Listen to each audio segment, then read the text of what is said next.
Adam Eaton has reunited with his former team in the Chicago White Sox. He lands a 1-year, $7 million deal with an $8.5 million club option and a $1 million buyout for 2022.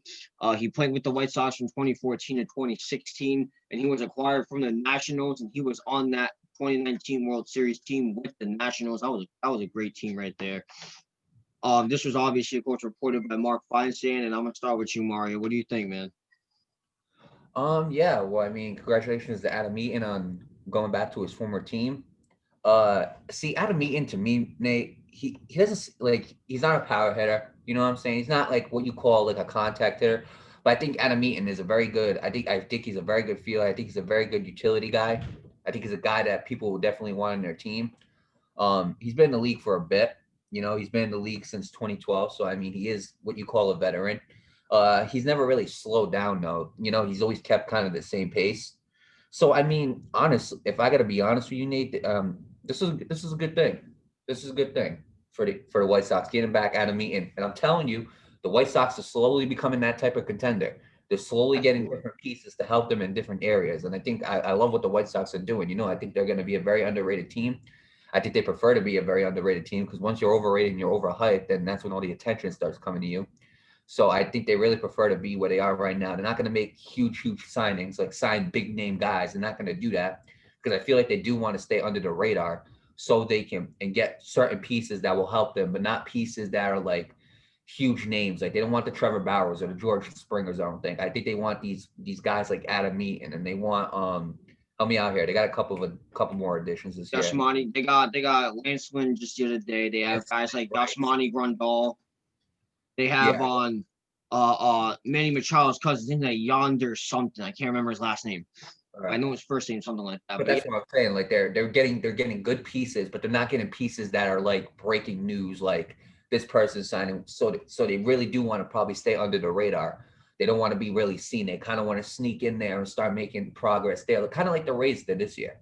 You know, we yeah, didn't expect the Rays to go to the World Series. We knew they were a good team, but we didn't expect them to go to the World Series, and they did, and they did a good job doing that. So I mean, I think they're doing. I think the White Sox. I got to give them credit. They're doing a great job. They're building around that team. They're building it with different pieces. And by the time this season's over, there's going to be a lot of names we're going to be mentioning on that team that played a huge role in their season. yeah, man. I mean, this team's gonna be very, and I think the reason why they're very underrated and they're very under the radar is because no one's used to seeing the White Sox being this good. The last time they were like this elite was '08, and even before that when they won the series in '05, which is a team nobody, and I mean nobody talks about. That was one of the best playoff teams to ever exist. They went 11-1 in the ALCS that year. They only made one pitching change and swept the Astros by only outscoring them by 6 runs, which is the fewest in the sweep ever. And that team still went 11-1 and won the World Series. I mean, but after that, you never really heard much of the White Sox. They won 100 games in '08. I think it was '08 or '09, one of the two.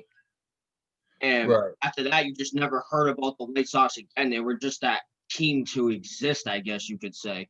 But and I think that's why they're very underrated and they're very under the radars because nobody's used to seeing the White Sox being an elite team. And that's what they're gonna become. They got a lot of good pieces too. They got Leach Robert, Jose Altuve, Tim Anderson, uh, pitching, of course, well, actually, before I get to pitching, you also have Yasmani Grandal, like I just said, and then they just added Adam Eaton. That's a pretty good lineup right there. They also, in the pitching, they got good pitching to back it up. Lucas Giolito, Dallas Keuchel. They just got Lance Lynn in the bullpen, led by that young kid, Garrett Crotchet, that kid that throws over 100 miles an hour.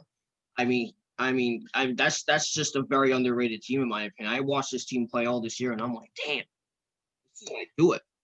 And I'm gonna stick by my word. I think they can win a World Series in this decade with this team. I think now is the time to do it. Obviously, they have other threats, like of course the Yankees, the A's. I don't see the A's winning the World Series, but they're still a threat nonetheless. The Rays are still Um, there. the Rays are still there, yeah. And the Red Sox can get their pitching going, they can become a threat again.